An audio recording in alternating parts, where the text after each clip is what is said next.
Day trading plan optimization for reducing risk. Terms to understand risk properly.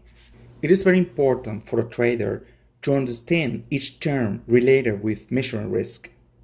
The goal of this lecture is for you to review these basic concepts, which we will use later during this course to learn how to keep risk under control.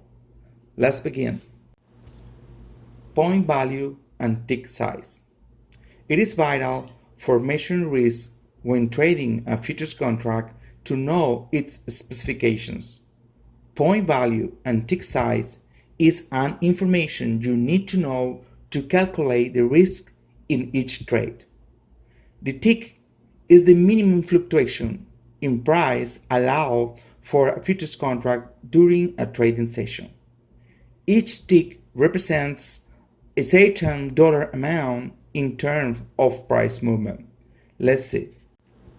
For example, as you can notice in this chart, the smallest price fluctuation for the E-mini S&P 500 is 25 cents, where each tick represents $12.5.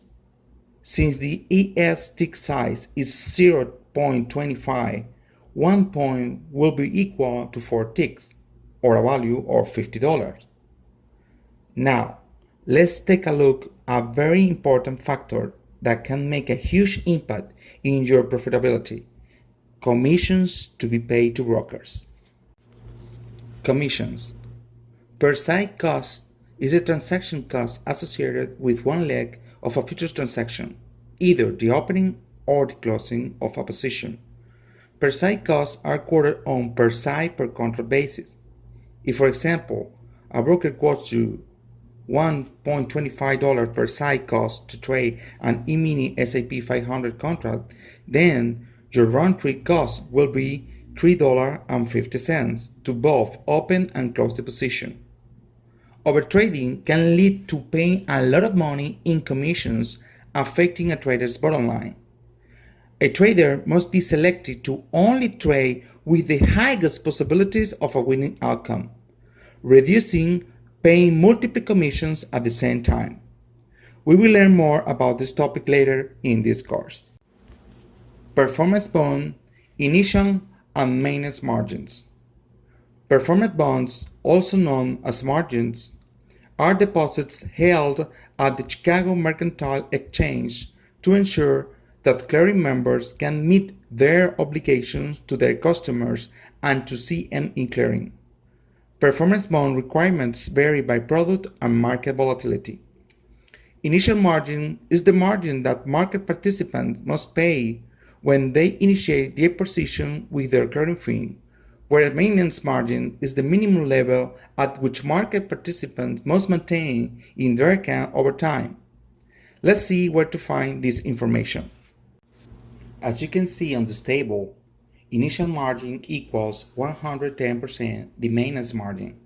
You can always verify this information at the CME website. Safety capital needed to play per contract. Safety capital needed to play per contract is the initial margin deposit times a safety factor set by every trader. In my case, I use a safety factor of ×2. This means if the initial margin for the E-mini S&P 500 is $4,950, then my safety capital needed to play a contract is $4,950 times 2 equals $9,900. Remember, being well capitalized is a key factor for increasing the probabilities of success in any trading business. In the next slides, I will explain why this is so important. Now, let's talk a bit about risk. Maximum risk capital per trade. This is the percentage of the total trading capital that should be risked in any one transaction. In my case, I only risk 1.5% of my total trading capital in any given trade. I don't think any trader should risk more than 2% of his trading capital on any given trade.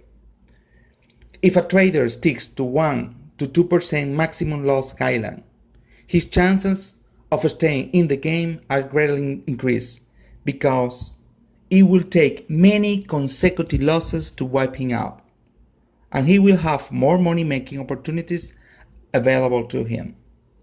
1.5% is my limit. I do not go over it. With a safety factor of times 2 and risking no more than 1.5% of your total trading capital per trade, you have enough room to handle a losing streak without being wiped out. Here is an example. Let's suppose a trader has a stake of $100,000 and losses 10 times in a row, risking no more than 1.5% per trade, creating a total loss of $50,000 including commissions. Now the trader has only $85,000 capital left. With this remaining trading capital, the trader can review his method and come back to trading to make it back and more. This is the importance of being well capitalized and risk control. A trader has more room for errors and the capability to fix them. Here is another example. Now, let's suppose a trader has a stake of just $10,000 and losses 10 times in a row, risking 5% per trade. This creates a total loss of $5,000, including commissions. After this fact, there is only $5,000 capital left to trade.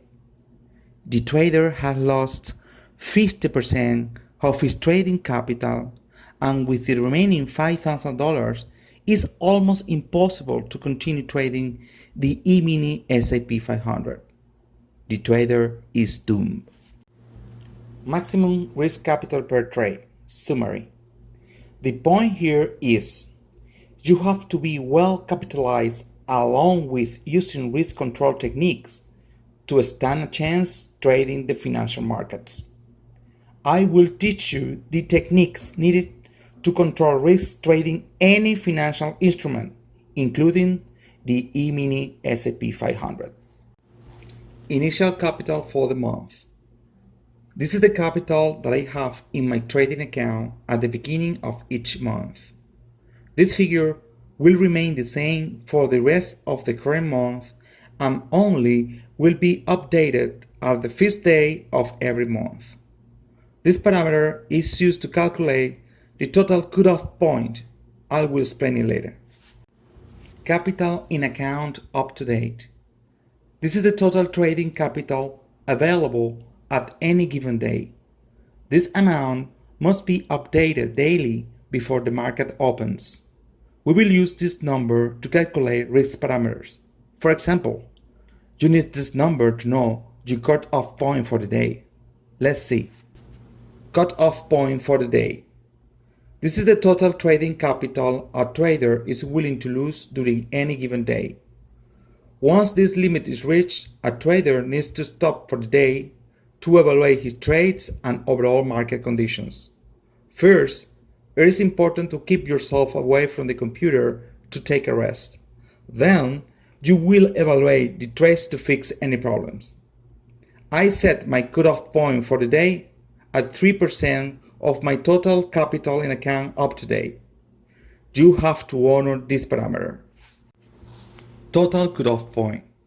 This is the limit of total capital to be lost in order for a trader to review his method before continue trading.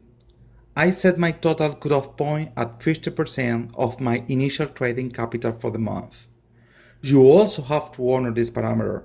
Keeping trading after you have reached this limit can lead you to disastrous financial consequences. Maximum contracts to trade considering capital and risk. This is the maximum number of contracts to trade considering both the available trading capital up to date and the risk of the trade to be taken. This is one of the golden rules of trading. Always adjust your trading size per trade. All trades are different. If you don't do it, the risk will wipe you out. Beware of it. There is real money on the line. This is key for being successful trading the markets.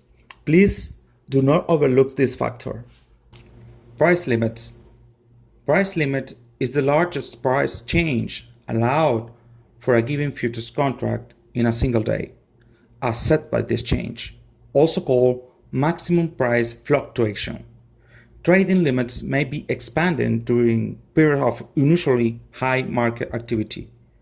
Lock limit is a price that has advanced or declined the permissible limit during one trading session.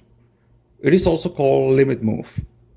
It is not possible to trade a futures contract at a price either above or below the futures contract price after a limit move.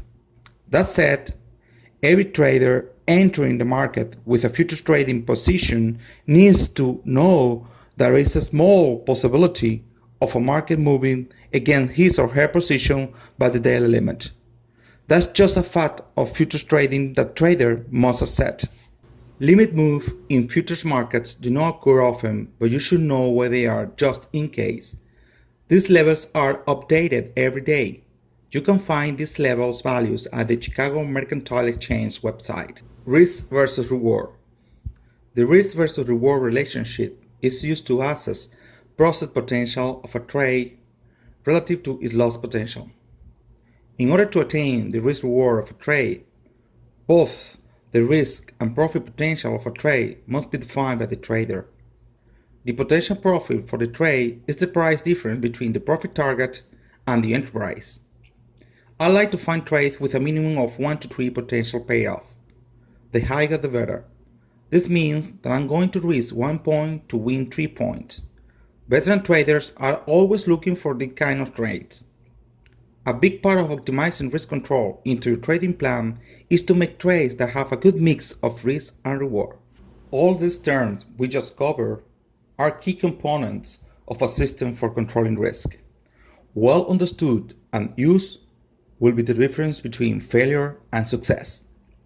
I invite you to take a rest to recharge batteries. Come back tomorrow for more. See you in the next lecture.